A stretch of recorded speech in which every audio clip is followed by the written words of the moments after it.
प्रभु यीशु मसीह के पवित्र नाम में आप सबों को जय मसीह की। प्रभु यीशु मसीह की महिमा और स्तुति के लिए एक शाम और हम सब आपके साथ एकत्र हुए हैं और प्रभु इन दिनों में हमसे बातचीत कर रहा है। हमें अपनी गवाही देने का मौका मिल रहा है, हमें अपने वचन को शेयर करने का मौका मिल रहा है। हम प्रभु की स्तुति और महिमा में परमेश्वर पिता, पुत्र और पवित्र आत्मा के नाम से आज की संध्याकालीन सभा आरंभ करते हैं। हम विनती और प्रार्थना करेंगे। सर्वशक्तिमान दयालु प्रेमी पिता परमेश्वर, आपको हृदय से धन्यवाद कि आपने हमें एक और शाम दिया कि हम आपके जीवित वचन में से कुछ पढ़ सके, मनन कर सके और अपने प्रिय लोगों के साथ प्रभु से शेयर कर सके। इन दिनों में प्यारे पिता परमेश्वर, आप हमसे बातचीत कर रहे हैं और अपने आत्मा के द्वारा से हमारे पापों को क्षमा करने का रास्ता दिखा रहे हैं। हम आपको धन्यवाद देते हैं कि धीरे धीरे हम अपनी समस्याओं से ओवरकम होते चले जा रहे हैं और हमारे जीवन की हर हताशा और निराशा को आप दूर कर रहे हैं। हमारी विनती है, प्रार्थना अपने उद्धारकर्ता, मुक्तिदाता प्रभु यीशु मसीह के नाम से मांगते हैं पिता, सुनिए और दया से ग्रहण कीजिए। आमीन।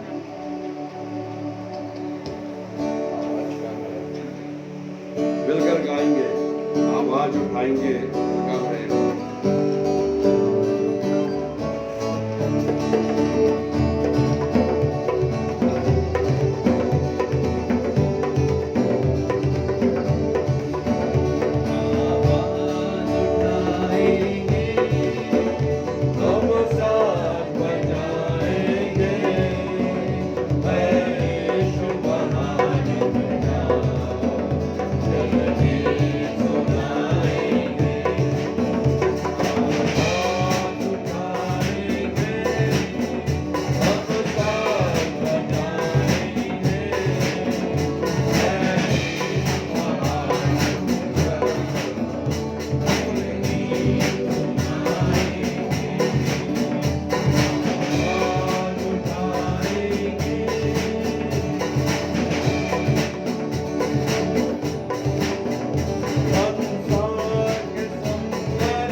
परमेश्वर को धन्यवाद देते हुए स्टेज करो। एक वचन को आपके साथ फिर से शेयर करने का मौका दिया प्रभु ने, और मैं पिछले बार में आपसे बातचीत कर रहा था the conduct of man, the conduct of man, मनुष्यों के द्वारा से किए गए काम, the conduct of man. Genesis उत्पत्ति की पुस्तक, बेस बढ़ाओ उसका कब हो रहा है, उत्पत्ति की पुस्तक उसका 11वां अध्याय और उसकी पहली आयत से 10वीं आयत तक, द टावर ऑफ बाबिल। एक और मनुष्यों के द्वारा से वो किया गया काम जो परमेश्वर की दृष्टि में अच्छा था, बुरा था या क्या था, उसको यहाँ पर हम देखेंगे। वहाँ पर इस प्रकार से वर्णन मिलता है, पढ़िएगा। सारी पृथ्वी पर एक ही भाषा, पहली बार पहले पद में लिखा है कि सारी पृथ्वी पर एक ही भाषा और एक ही बोली थी। और एक ही बोली थी। उस समय लोग पूर्व की ओर चलते चलते शिनार देश में एक मैदान पाकर उसमें बस गए। तब वे आपस में कहने लगे, आओ हम ईंटें बना बना के भली भांति आग से पकाएं। और उन्होंने पत्थर के स्थान पर ईंट से और चूने के स्थान पर मिट्टी के गारे से काम लिया। फिर उन्होंने कहा, आओ हम एक नगर और एक गुम्बद बना लें, उसकी जिसकी चोटी आकाश से बातें करें। इस प्रकार से हम अपना नाम करें, ऐसा ना हो कि हमको सारी पृथ्वी पर फैलना पड़े। जब लोग नगर और गुम्बद बनाने लगे तब उन्हें देखने के लिए यहोवा उतर आया। और यहोवा ने कहा, मैं क्या देखता हूँ कि सब एक ही दल के हैं और भाषा भी उन सब की एक ही है। और उन्होंने ऐसा ही काम भी आरंभ किया, और अब जो कुछ वे करने का यत्न करेंगे उसमें से कुछ भी उनके लिए अनहोना ना हो। इसीलिए आओ हम उतर के उनकी भाषा में गड़बड़ी डालें कि वे एक दूसरे की बोली को ना समझ सकें। इस प्रकार यहोवा ने उनको वहाँ से सारी पृथ्वी के ऊपर फैला दिया, और उन्होंने उस नगर का बनाना छोड़ दिया। और इस कारण उस नगर का नाम बेबीलोन पड़ा, क्योंकि सारी पृथ्वी की भाषा में जो गड़बड़ी है वह यहोवा ने वहीं डाली, और वहीं से यहोवा ने मनुष्यों को सारी पृथ्वी के ऊपर फैला दिया। परमेश्वर अपने वचन के पढ़े और सुने जाने पर आप सबों को बहुतायत से आशीष दे। परमेश्वर के इस वचन में जिस बात को हमें यहाँ पर दिखाई दे रहा है, सारी पृथ्वी की एक ही भाषा थी और एक ही बोली थी। और एक ही भाषा और एक ही बोली, the part of the communication. भाषा या बोली जो है, हम अपने विचारों को दूसरों तक पहुंचाते हैं या अपनी बातों को कम्युनिकेट करना। और वो कम्युनिकेशन का जो भाग था मोसेस के समय में, वो वही भाषा थी जो परमेश्वर ने मोसेस को दी थी। और मोसेस के द्वारा से मिस्रियों से निकाल करके उनको छुड़ाने के लिए परमेश्वर ने इसी भाषा से अगुवाई दिया था। और जब इस भाषा का उपयोग करते करते यहाँ पर लिखा है कि जब वो उस नगर में आए, ये नगर कौन सा था? काइन और हाबिल दो भाई थे, आदम के जो सबसे प्रथम पुत्र हुए। और जब ऐसा हुआ कि एक भाई ने दूसरे भाई को, जो रुष्ट होकर के परमेश्वर के सामने जो वो भेंट लेकर के गया था, काइन की भेंट स्वीकार नहीं हुई, लेकिन हाबिल की भेंट स्वीकार की गई। और जब ऐसा अनुभव काइन को हुआ तो उसने अपने भाई को वहाँ पर घात किया। और घात करने के बाद वो वहाँ से चला आता था। परमेश्वर ने उससे पूछा कि तेरा भाई हाबिल कहाँ है? काइन ने पूछा, क्या मैं अपने भाई का रखवाला हूँ? परमेश्वर के साथ धृष्टता से बातचीत करने का यहाँ क्रम, the first book of the जो 5 पुस्तकें हैं, ये पेंटाट्यूक पंच ग्रंथ कहलाती हैं। ये परमेश्वर के द्वारा से दिया गया प्रगटीकरण और वचन है, जिस वचन में इस बात का उल्लेख किया गया है कि काइन ने बड़ी हठ धर्मिता से पूछा कि क्या मैं अपने भाई का रखवाला हूँ। प्रभु में प्रिय विश्वासियों, the conduct of man first century से पहले से ही वहाँ पर शुरू हो गया था, और यही कारण है कि वो धीरे धीरे धीरे धीरे बढ़ते बढ़ते पराकाष्ठा पर पहुंच गया। और वो पराकाष्ठा कैसी थी? जब परमेश्वर ने देखा कि काइन के द्वारा से बसाई गई बस्ती, जो हमको मिलता वर्णन उत्पत्ति की पुस्तक उसका 9वां अध्याय उसकी 27वीं आयत निकाल कर पढ़ेंगे कि वहाँ पर जो नूह का जो जहाज था, परमेश्वर ने नूह को बोला कि तू जहाज बनाना शुरू कर, और मैं जो मनुष्यों को बना करके अब पछताता हूँ। ये मनुष्यों का जो काम है, परमेश्वर के वचन में जो लिखा है कि बाहर से कोई भी वस्तु भीतर जाकर के मनुष्य के हृदय और उसकी आत्मा को दूषित नहीं करती, वरन बाहर से नहीं लेकिन भीतर से निकली हुई बातें ही मनुष्य के जीवन को दूषित करती है। उत्पत्ति 9 उसका 27वां पद पढ़ेंगे। परमेश्वर येपेत के वंश को फैलाए, जेपेत के वंश को फैलाए। यहाँ पर परमेश्वर ने जेपेत के वंश को बढ़ाने का काम किया था।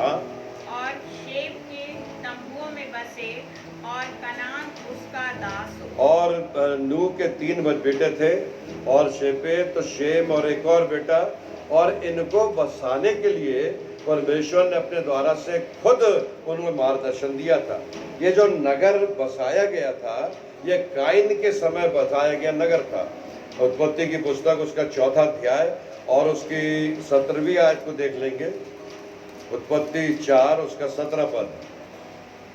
तब कैन अपनी पत्नी के पास तब गया, कैन अपनी पत्नी के पास गया, तब वो गर्भवती हुई और उसने हनोक को जन्म दिया। और उसने हनोक को जन्म दिया। आगे पढ़िए। फिर कैन ने काइन बिल्ड अ सिटी, फिर काइन ने एक नगर बसाया। एक नगर बसाया। ही बिल्ड अ सिटी। काइन ने वो नगर बसाया जिस नगर में बाद में जाकर के निम्रोद के द्वारा से ये प्रयास किया गया। जो हमारा जो मनन का विषय है वो है उत्पत्ति 11 उसके पहले 10 पदों को, जहाँ पर परमेश्वर ने पहली बार भाषा में गड़बड़ी डालने का काम किया था। प्रभु में प्रिय विश्वासियों, द एम्बिशन, मनुष्यों का जो महत्वाकांक्षाएं हैं ना कभी खत्म हुई थी, ना खत्म हुई है और ना आगे खत्म होंगी। ये जो समय है ना, इसको मैं बार बार जो आप लोगों के साथ परमेश्वर के लोग परमेश्वर का वचन जो शेयर करते जा रहे हैं, और शेयर करते करते अपने जीवन के मूल्यांकन को और अपने जीवन को समझने की बातें जो कर रहे हैं, वो इस समय में हमारे जीवन के पश्चाताप के दिन हैं। और इन दिनों के बाद के जीवन के लिए बहुत सी भविष्यवाणियाँ जो परमेश्वर के वचन में लिखी है, जो बता दी गई हैं, उन बातों को लेकर के भविष्य की बातों को लोग को रिलेट कर रहे हैं। लेकिन मैं आपके साथ जो बातचीत करने जा रहा हूँ वो है निम्रोद। जब उसने उस नगर में अपने आप को जब वहाँ पर पाया और वहाँ सारे लोग इकट्ठा हो गए, और इकट्ठे होकर के उन्होंने एक प्रयास किया, और प्रयास किया था कि उन्होंने देखा वो ईंटें बनाने का काम उन्होंने शुरू किया।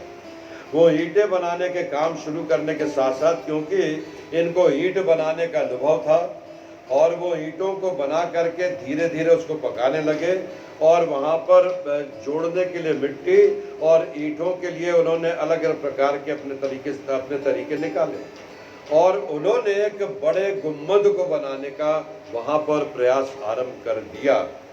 परमेश्वर के वचन में इन बातों को बहुत स्पष्ट बताया गया है। उन्होंने आपस में कहा, आओ हम ईंटें बनाकर आग में उन्हें अच्छी तरह पकाएं, और उन्होंने पत्थर के स्थानों पर ईंटों का और चूने के स्थानों में मिट्टी के गारे का प्रयोग किया, और ये मिट्टी के गारे को बना करके वहाँ लिखा है, और फिर कहा कि आओ हम अपने लिए एक नगर और एक गगन चुंबी मीनार बनाए। एक ऐसी मीनार बनाए जो धीरे धीरे धरती से आसमान की ऊपर लेके जाएंगे, और वहां पर जहां पर परमेश्वर रहता है, हम परमेश्वर के समान उसके लिए उस तरीके से अपने काम को आगे बढ़ाएंगे। निम्रोद के विषय में उत्पत्ति की पुस्तक उसका 10वां अध्याय और उसकी 9वीं आयत से 12वीं आयत में जहां पर लिखा है कि, पढ़िए। वह यहोवा की दृष्टि में पराक्रमी, शिकार खेलने वाला निम्रोद ठहरा। की एक क्वालिटी थी, वो एक पराक्रमी था, शिकार खेलने में दक्ष था। हाँ, इससे यह कहावत चली है, इससे यह कहावत चली, निम्रोद के समान, निम्रोद के समान यहोवा की दृष्टि में पराक्रमी, शिकार खेलने वाला। पराक्रमी, शिकार खेलने वाला, ये क्वालिटीज थी निम्रोद की। हाँ, उसके राज्य का आरंभ हाँ, शिनार देश में, शिनार देश में उसके राज्य का आरंभ बेबीलोन, एरेक, अक्कद और कलने से हुआ। और वहां से लगातार वहां पर उसका आरंभ होता चला गया। आगे पढ़िए।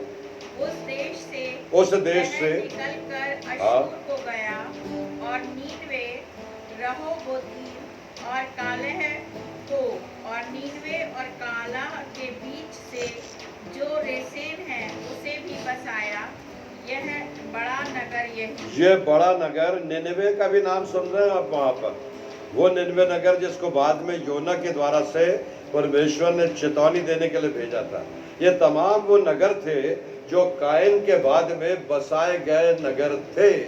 आदम के प्रथम पुत्रों के बाद जो धीरे धीरे वंशावली पड़ी, द कंडक्ट ऑफ मैन वहां से आरंभ हो चुका था और वहां से यहाँ पर पराकाष्ठा पर पहुंच चुका था। और पराकाष्ठा पर पहुंचने के साथ यहाँ पर जहाँ पर हम देखते हैं कि 5वें और 6वें पद में जिस नगर और मीनार को लोग बना रहे थे, उन्हें देखने के लिए यहोवा उतर के आ गया।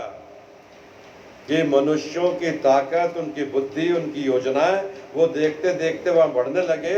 उनको देखने के लिए परमेश्वर को नीचे आना पड़ा। प्रभु में प्रिय विश्वासी, the language is the part of the communication. वहां पर भाषा में गड़बड़ी नहीं थी, केवल एक ही भाषा थी और लोग उसको सुनते थे, उसको समझते थे, और वो भाषा से कम्युनिकेशन बहुत आसानी से होता था। और जब परमेश्वर ने देखा कि मनुष्य ऐसा काम कर रहे हैं और उन्होंने ये देखा कि वो धीरे धीरे उस लक्ष्य तक शायद पहुंच सकते हैं, तो परमेश्वर के वचन में पंचग्रंथ में लिखा है कि परमेश्वर यहोवा ने कहा, आओ हम नीचे जाकर के उनके बीच में जाकर के उनकी धृष्टता, उनकी धूर्तता और उनके घमंड, ये यूनिटी जो थी प्यारे मित्रों, ये जो एका जो उनका हो गया था, ये यूनिटी पवित्रता को और परमेश्वर की आज्ञा को पालन करने के लिए नहीं थी। ये यूनिटी जो थी, ये धृष्टता, धूर्तता और घमंड के कारण से यूनिटी और भी ज्यादा मजबूत हो गई। बहुत से लोग कहते हैं प्यारे मित्रों कि मसीह लोगों का और पासवानों का और डिनोमिनेशन का एक दूसरे के साथ मित्रता आज होना बहुत असंभव सी बात है, बहुत कठिन दिखाई देता है। हर व्यक्ति अपनी अपनी बातों को बताने के लिए प्रयासरत रहता है कि ताकि वो उन सच्चाई की बातों को प्रकट करे। और कोई कहते हैं, उन्होंने व्यंग्यात्मक बातों को लिखा कि दो हम प्याला जो एक साथ शराब बैठ करके पीते हैं, उनमें ज्यादा मित्रता होती है बनिस्बत परमेश्वर के लोगों की, जो परमेश्वर का वचन सुनते हैं, उसको पढ़ते हैं, उसका पालन करते हैं और उसके पीछे चलने का दावा करते हैं। द कंडक्ट ऑफ मैन परमेश्वर के सामने यहाँ पर चुनौती थी, और इस यूनिटी से वहाँ पर खतरा बढ़ गया था कि वे धीरे धीरे गुम्मत को आगे बढ़ाते चले जा रहे थे। उत्पत्ति की पुस्तक उसका 9वां अध्याय और उसकी पहली आयत। नूह के फिर परमेश्वर ने नूह और उसके पुत्रों को आशीष दी और उनसे कहा, फूलो, फलो और बढ़ो और पृथ्वी में। नूह के पुत्रों को परमेश्वर ने क्या आशीष दिया था? फूलो, फलो और पृथ्वी पर बढ़ जाओ। ये परमेश्वर के द्वारा से दिया गया पृथ्वी और इस संसार का भाग था। लेकिन मनुष्य क्या कर रहा था? फल गया, फूल गया, बढ़ने के लिए कहाँ देखा?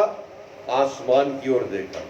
और क्यों देखा? वहां लिखा है कि आओ हम अपने नाम के कारण, due to the sake of the name. मैंने बोला था ना, लोग अपनी प्रॉपर्टीज, अपने घर, अपनी संपन्नता को अपने नाम के साथ में पहचान देते हैं। उसी नाम के लिए निम्रोद ने एक यूनिटी का फायदा उठाया और उसने बेबीलोन का गुम्बद बनाना शुरू किया। और परमेश्वर ने वहां पर उनकी भाषा में पहली बार गड़बड़ी डाली।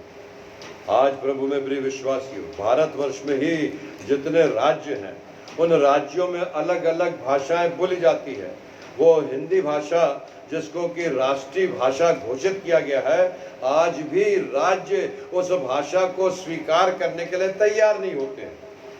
सरकार को निर्णय लेना पड़ता है कि इस राष्ट्रीय भाषा के उपयोग के लिए आज भी 21वीं शताब्दी में लोगों से आग्रह किया जा रहा है, उन्हें इस बात के लिए तैयार किया जा रहा है कि अपनी भाषा, मातृभाषा हिंदी का उपयोग करें।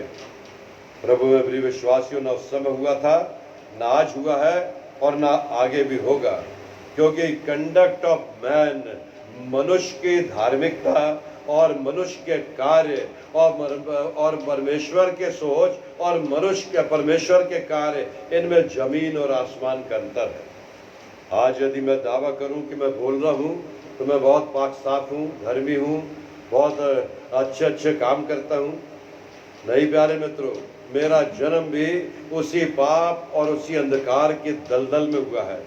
उसे सुनने से पहले बोलने वाला वचन मुझसे बात करता है और मेरे जीवन के उन पापों को दर्शाता है जो मेरे जीवन में प्रत्यक्ष और अप्रत्यक्ष रूप से संसार में प्रहार करते हैं। We are not perfect but we are on the race of the perfection. हम उस सिद्धता की दौड़ में धीरे धीरे आगे बढ़ते चले जा रहे हैं। ये समय जो मिला है, ये कीमती वक्त है जो परमेश्वर ने आपको और मुझे दिया है। इन दिनों में 2-3 घटनाएं बड़ी हृदय विदारक भोपाल शहर और मध्य प्रदेश में हुई। एक माँ जो कुछ अपने शरीर की दुर्बलता और अपनी खुद की निराशा में इतनी निराश हो गई कि उसने अपनी 1 साल की बच्ची को 4 दिन पहले गला दबा करके उसको मौत के घाट उतार दिया। और उसके बाद वो अपने पति के पास आई और पति ने जब उसके डिप्रेशन को देखा तो उसे सांत्वना देना चाहा और उसे संभालना चाहा, लेकिन वो वहां से निकलकर उसने भी ऊंची छलांग लगा करके नीचे आत्महत्या कर दी। प्रभु में प्रिय विश्वासी, ये आत्महत्या, ये डिप्रेशन, ये निराशा उन लोगों में आती है जिनके जीवन में परमेश्वर का वचन नहीं होता है, जिनके जीवन में आशा का कोई भाग नहीं दिखाई देता है। परमेश्वर के वचन में आशा है और परमेश्वर के वचन में निराशा से दूर उत्पन्न होने वाली बातों का, प्रश्नों का उत्तर है। जब हम परमेश्वर के वचन में बने रहते हैं, जब हम परमेश्वर के राज्य की खोज करते हैं, तो परमेश्वर हमारा हौसला अफजाई करता है। वो आर्थिक मंदी की बातों से उबारने के लिए हमें नए प्रकार के प्रोत्साहन नहीं दे रहा है, वो हमें प्रोत्साहन दे रहा है कि हम अपने जीवन को बचाएं और जीवन को बचा करके अनंत जीवन की आशा में आगे बढ़े।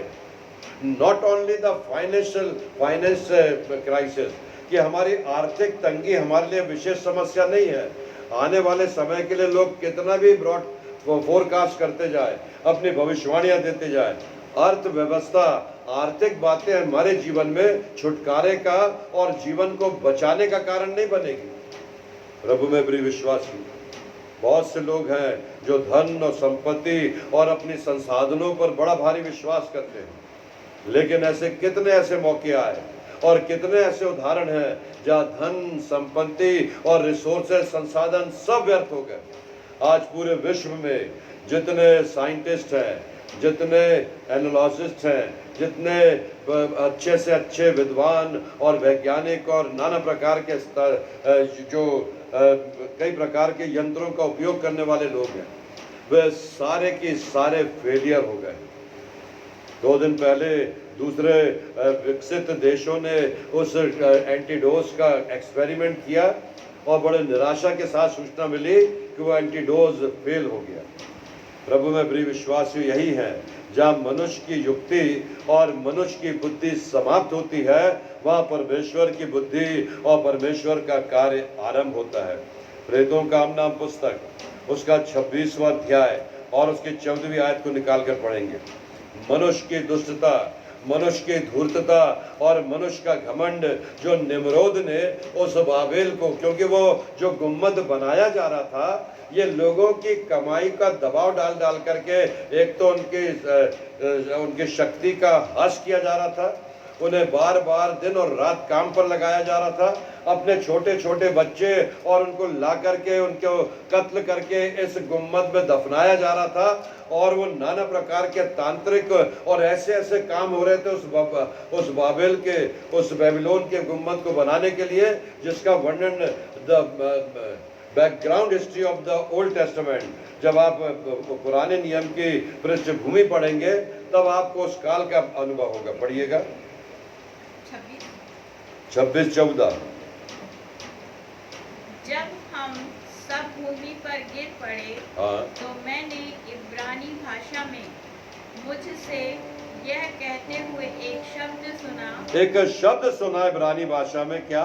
हे शाऊल, हे शाऊल, हे शाऊल, हे शाऊल, तू मुझे क्यों सताता है? वो शाऊल जो परमेश्वर के लोगों को सताता था, उसको एक आवाज आई, उसका नाम लेकर के परमेश्वर के पुत्र ने पुकारा और कहा, द कंडक्ट ऑफ मैन, हे शाऊल तू मुझे क्यों सताता है? हे निम्रोद, तू ऐसा काम क्यों करता है? परमेश्वर के तुल्य क्यों बनना चाहता है?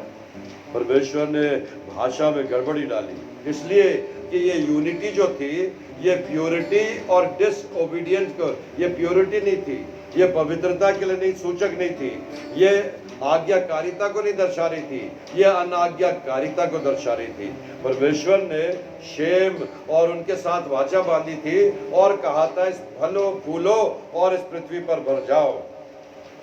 जेनेसिस, उत्पत्ति की पुस्तक, उसका 46वां अध्याय, उसकी 33 आयत से 34 आयत तक निकाल कर पढ़ेंगे। बाइबल के कुछ पदों को निकाल लीजिएगा या लिख लीजिएगा इस विषय के अंतर्गत, जहाँ परमेश्वर आपसे और मुझसे उस बाबुल के गुम्मद के द्वारा से बातचीत कर रहा है। हाँ, यह कहना, हाँ, तेरे दास लड़कपन से लेकर आज तक पशुओं को पालते आए हैं, वरन हमारे पुरखा भी ऐसा ही करते थे। इससे तुम गोशेन देश में रहने पाओगे, क्योंकि सब चरवाहों से मिस्री लोग घृणा करते हैं। 34वां, सब चरवाहों से मिस्री लोग घृणा करते हैं, और इस घृणा से बचने के लिए और छुटकारे के लिए तुम्हें पशुओं का बलिदान करना पड़ेगा। नंबर, गिनती नामक पुस्तक, उसका 34वां अध्याय, उसकी 8वीं आयत से 10वीं आयत तक। गिनती 34, 8 से 10।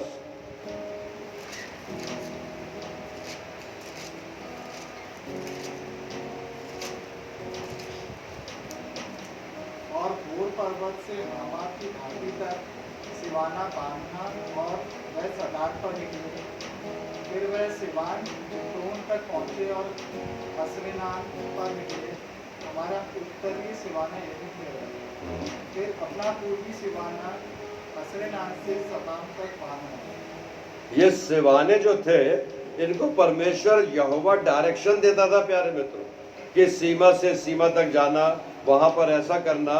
अब्राहम को परमेश्वर ने जब निकाला तो उसने कहा, यहाँ से निकल और मैं तुझे ऐसा जगह और ऐसा स्थान दूंगा जो तेरे लिए और तेरे वंश के लिए उपयोगी होगा। और जो परमेश्वर के द्वारा से दिया हुआ भाग था, अब्राहम और उसकी पत्नी को अद्भुत रीति से परमेश्वर ने आशीष दी।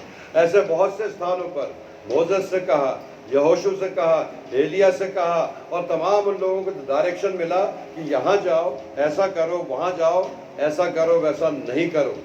प्रभु में प्रिय विश्वासी, यूहन्ना रचित सुसमाचार, उसका 17वां अध्याय और उसकी 21वीं आयत निकाल कर पढ़ेंगे। यूहन्ना 17:21। कि वे सब एक हों, जैसा तू हे पिता मुझ में है और मैं तुझ में हूँ, वे सब एक हो, हे पिता, जैसा तू मुझ में है और मैं तुझ में हूँ, तो वे सब एक हो। वैसे ही वे भी रोमन कैथोलिक कांग्रीगेशन पहली शताब्दी से लेकर के 15वीं शताब्दी तक केवल एक ही कलीसिया थी, और वो थी रोमन कैथोलिक कांग्रीगेशन। और रोम से निकली हुई कलीसिया पतरस और पौलुस के द्वारा से स्थापित की गई कलीसिया है, वो परमेश्वर के शिष्यों के द्वारा से स्थापित की गई कलीसिया है।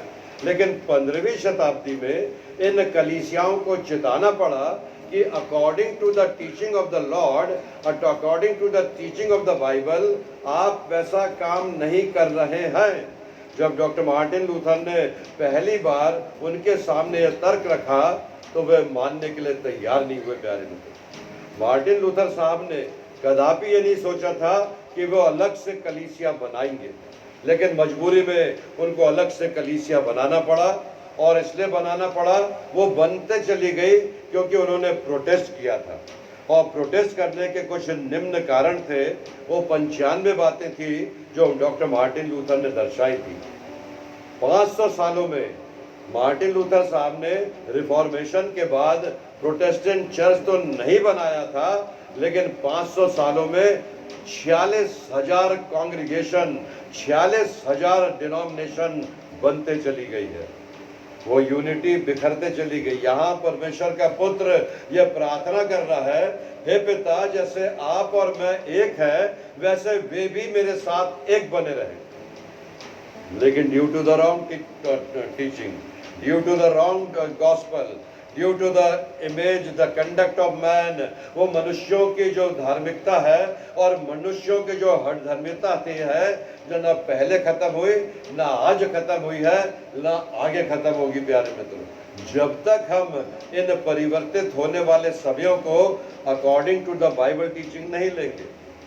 प्रभु में प्रिय विश्वासी, एफिसियों के पत्री उसका 2 अध्याय, उसकी 4, 5, 6 आयत को देखेंगे, जहाँ पौलुस ने एफिसियों की मंडली को लिखा। पौलुस ने 59 ईस्वी में 59 सन में पहली बार गलातियों की पत्री लिखा था।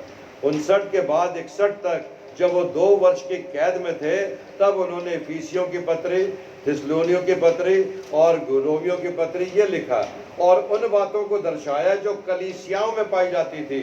उसने लिखा, कोई कहता पौलुस का, कोई कहता अपुल्लोस का, कोई कहता इसका, कोई कहता उसका। आज भी कोई कहता इसका और कोई कहता उसका। परमेश्वर ने भाषा में गड़बड़ी इसलिए डाली थी कि वह हर एक भाषा के लोग परमेश्वर की सामर्थ और उसके कामों को देख सके। आज भी वक्त है प्यारे मित्रों, जब हमको वो चिता रहा है कि हम परमेश्वर के कार्यों में नतमस्तक होकर पढ़िएगा। जिनमें हाँ, तुम पहले संसार की रीति पर हाँ, और आकाश के अधिकार के हाकिम अर्थात उस आत्मा के अनुसार चलते थे, जो अब भी आज्ञा न मानने उस आत्मा के द्वारा से चलते थे जो अब भी आज्ञा न मानने वालों के चरित्र में पाया जाता है। अपनी अपनी ढपली पीटना, लोग बोलते हैं अपनी अपनी दुकान चलाना, आजकल ऐसा भी बोलने लगे। प्रभु में प्रिय विश्वासियों, जीवन का सबसे बड़ा सत्य है, और उस सत्य से परे हट करके बिना किसी स्वार्थ के, बिना किसी अपने खुद के लाभ के, जब हम प्रभु यीशु मसीह के समान उसकी इच्छा के अनुसार चलना आरंभ करते हैं, तो एफिसियों की पत्री उसका 4 अध्याय और उसकी 3 आयत को भी देख लेंगे। अभी 4 पढ़े थे, 3 पढ़िए। और मेल के बंधन में हाँ, आत्मा की एकता रखने का यत्न करो। आत्मा की एकता रखने का यत्न करने का प्रयास। आत्मा की एकता बहुत स्पष्ट रीति से है, वो झुंझलाती नहीं, वो बुराई नहीं करती, वो दूसरे की आलोचना नहीं करती, वो दूसरे की बातों को देखकर कुड़कुड़ाती नहीं, वो झुंझलाती नहीं, वो अनरीति नहीं चलती, वो किसी की हानि नहीं पहुंचाती। प्रभु प्रिय विश्वासियों, आत्मा, जिस आत्मा के द्वारा से चलने के लिए कहा गया, मत्ती रचित सुसमाचार उसका 10वां अध्याय उसके 34वीं आयत से 36वीं आयत तक। यह ना समझो हाँ, कि मैं पृथ्वी पर मिलाप कराने आया आया हूँ। मैं पृथ्वी पर मिलाप कराने नहीं आया हूँ। ये भी सुन लीजिए, यूनिटी वहां पर खत्म हुई थी। यीशु मसीह ने प्रार्थना किया, यीशु मसीह की प्रार्थना के बाद ये शब्द लिखे जा रहे हैं। क्या मत्ती ने अपने सुसमाचार में प्रभु यीशु मसीह की बातों को लिखा? क्या लिखा? मैं मिलाप कराने नहीं, हाँ, पर तलवार चलवाने आया पर हूँ। तलवार चलवाने आया हूँ। मैं तो आया हूँ कि मनुष्य को उसके पिता से कि मनुष्य को उसके पिता से और बेटी को उसकी माँ से और बहू को उसकी सास से अलग करूं। क्यों? मनुष्य के बैरी, क्योंकि हाँ, मनुष्य के बैरी उसके घर ही के लोग, उसके घर ही के लोग होते हैं, बाहर से नहीं आते। प्यारे मित्रों, मनुष्य के बैरी उसके घर के ही लोग होते हैं। आगे पढ़िए।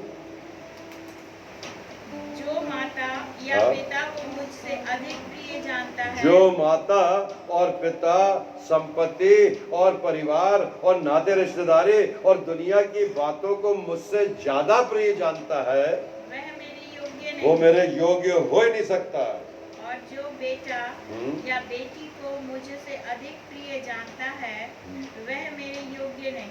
वो मेरे योग्य नहीं हो सकता। जो बेटा और बेटी को मुझसे ज्यादा जो 36वां पद। हाँ, परमेश्वर अपने वचन में ये चिताता है। प्यारे मित्रों, परमेश्वर का वचन, एक और अंतिम बात आपके साथ शेयर कर रहा हूँ। मीका नबी की पुस्तक, उसका 4था अध्याय और उसकी 2री आयत। मीका नबी की पुस्तक, उसका 4था अध्याय और उसकी 2री आयत। परमेश्वर आपको और मुझको इन दिनों में अपने वचन के द्वारा से शिक्षा दे रहा है कि हम सत्य को पहचाने और सत्य हमें स्वतंत्र करे, और स्वतंत्र करने के बाद अपनी आत्मा में हमें संसार में आगे बढ़ाए। और बहुत सी जातियों के लोग जाएंगे और आपस में कहेंगे, आओ हम याकूब के पर्वत पर मीका 4:2। हाँ, यही पढ़ रहे हैं। क्षमा कीजिएगा, मलाकी 4:2। मलाकी की पुस्तक, उसका 4था अध्याय, उसकी 2री आयत।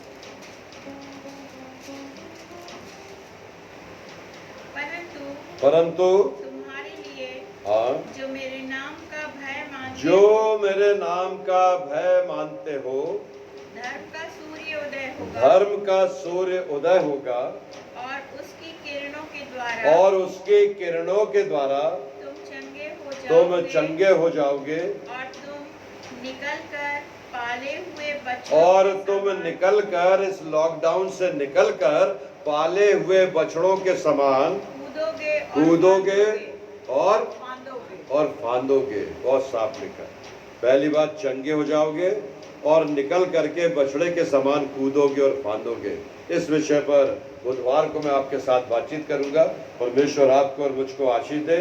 इन दिनों में निम्रोद के समान the conduct of man, Cain के समान द कंडक्ट ऑफ मैन, दृश्यता के साथ उसने परमेश्वर से कहा, क्या मैं अपने भाई का रखवाला हूँ? परमेश्वर ने कहा, खून पुकारता है, वो भूमि में से चिल्लाकर तेरे विरुद्ध में दुहाई दे रहा है, वो तेरे भाई का खून व्यर्थ नहीं जाएगा। यहाँ तक परमेश्वर को एक काम करना पड़ा। प्यारे मित्रों, इसके जीवन की सुरक्षा के लिए परमेश्वर को इसके आसपास अपने स्वर्गदूतों का बाड़ा बांधना पड़ा, क्योंकि लोग काइन की बातों को सुनकर उसको मारने के लिए उतारू हो गए थे। वो चाहते थे कि काइन का भी अंत कर दे, घात कर दे, लेकिन परमेश्वर ने उसको बचाने के लिए, उसको सुरक्षित रखने के लिए दूसरे नगर में भेजा और वो बचाया गया। वो due to the God almighty Lord, परमेश्वर के द्वारा से बचाया। उसने हत्या किया था, अपने भाई का पहला मर्डर किया था, उसके बाद भी परमेश्वर ने उसको बचाया है। परमेश्वर अपने वचन पर बहुतायत से आशीष दे। आइए हम मिलकर के एक और गीत गाएंगे और आप सब प्रभु की स्तुति में आगे बढ़ेंगे।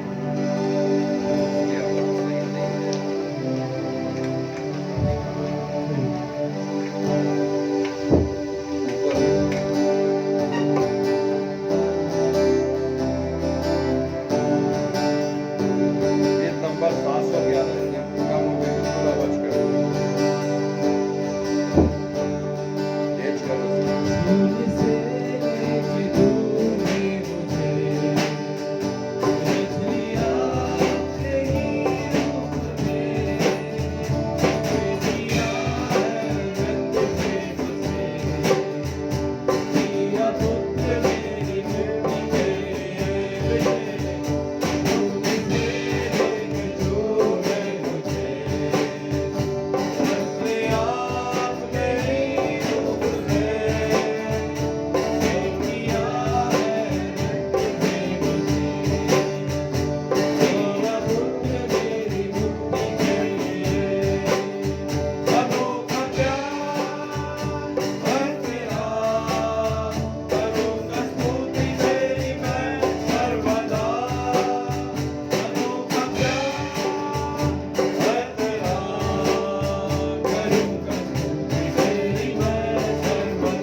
Thank you Jesus, thank you Lord. धन्यवाद प्रभु आपका।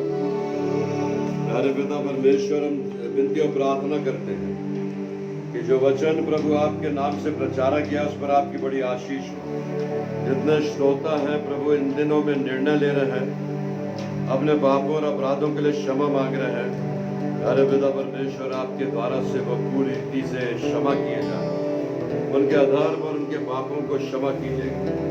अपने राज्य में उन्हें ग्रहण कीजिएगा। जो बीमार है उन्हें छू के चंगाई दीजिएगा। और जितने लोग आपकी ओर दृष्टि करके पुकार रहे हैं, प्यारे पिता परमेश्वर आपके द्वारा से वे संभाले जाए। प्यारे पिता आपसे विनती और प्रार्थना है, जितने बच्चे जो शिक्षा प्राप्त करने वाले लोग हैं, स्कूल और कॉलेज और जितने भविष्य के निर्माण के लिए अपने द्वारा से प्रयास कर रहे हैं, वो निराश और हताश न हो। प्यारे पिता परमेश्वर आप उनके लिए रास्ता निकालिए कि वो अपने भविष्य की चिंता जो घर बैठ के कर रहे हैं, प्यारे पिता परमेश्वर वो ऑनलाइन अपने एजुकेशन को प्राप्त कर सके। इस रीति से सारे डॉक्टर्स और नर्सेस जो पिता परमेश्वर बहुत ही संकट में रह करके वो सब बीमारी के बीच में पहुंच करके वो सब भयानक वायरस का सामना कर रहे हैं, उन बीमारों की चंगाई के लिए पिता परमेश्वर अपने द्वारा से प्रयास कर रहे हैं। लॉर्ड जीसस उन्हें छू करके चंगाई दीजिए। प्यारे पिता परमेश्वर अपने पवित्र लहू का कवच बांध दीजिए ताकि वे लोग सुरक्षित रह करके मरीजों की सेवा कर सकें। प्यारे पिता परमेश्वर वे सिपाही, वे पुलिसकर्मी, वे प्रशासन की सहायता करने वाले लोग जो इस लॉकडाउन को सफल बनाने के लिए दिन और रात ड्यूटी कर रहे हैं, प्यारे पिता परमेश्वर उन्हें अपने सुरक्षित हाथों से संभाले रखें। प्यारे पिता परमेश्वर जो अन्न, जल, भोजन और सुविधाओं को पहुंचाने का प्रयास कर रहे हैं, जो घर घर अनाज पहुंचा रहे हैं, जो घर घर भोजन पहुंचा रहे हैं, जो गरीबों की सुधि ले रहे हैं, उन्हें प्रभु आप बहुतायत से आशीषित कीजिएगा। जो इन दिनों में करेगा वो बहुतायत से स्वर्ग के राज्य में प्राप्त करेगा। प्रभु यीशु मसीह आपको धन्यवाद। हमारी विनती, हमारी प्रार्थना स्वर्ग के राज्य में ग्रहण की जाए। जितनों ने वचन सुना है आज की रात ये वचन उनसे बातचीत करें प्रभु कि कंडक्ट ऑफ मैन जो मनुष्यों के द्वारा से किए गए काम है वो संसार में कभी ग्रहण नहीं किए जाएंगे। प्रभु ये विनती है, प्रार्थना अपने उद्धारकर्ता मुक्तिदाता प्रभु यीशु मसीह के नाम से मांगते पिता, सुनिए और दया से ग्रहण कीजिए। आमीन। हे हमारे पिता जो स्वर्ग में है, तेरा नाम पवित्र माना जाए, तेरा राज्य आवे, तेरी इच्छा जैसे स्वर्ग में पूरी होती है वैसे इस पृथ्वी पर भी पूरी हो। हमारे दिन भर की रोटी आज हमें दे, और जैसे हमने अपने अपराधियों को क्षमा किया वैसे हमारे अपराधों को क्षमा कर। हमें परीक्षा में न ला परंतु बुराई से बचा, क्योंकि राज्य, पराक्रम और महिमा सदा तेरी है। आमीन। अब हमें हमारे उद्धारकर्ता मुक्तिदाता प्रभु यीशु मसीह का अनुग्रह, परमेश्वर पिता का प्रेम और पवित्र आत्मा की सहभागिता हमें से हरेक के साथ अब से लेकर आपके दोबारा बातों पर आने तक प्राप्त होती रहे। आमीन। जय मसीह।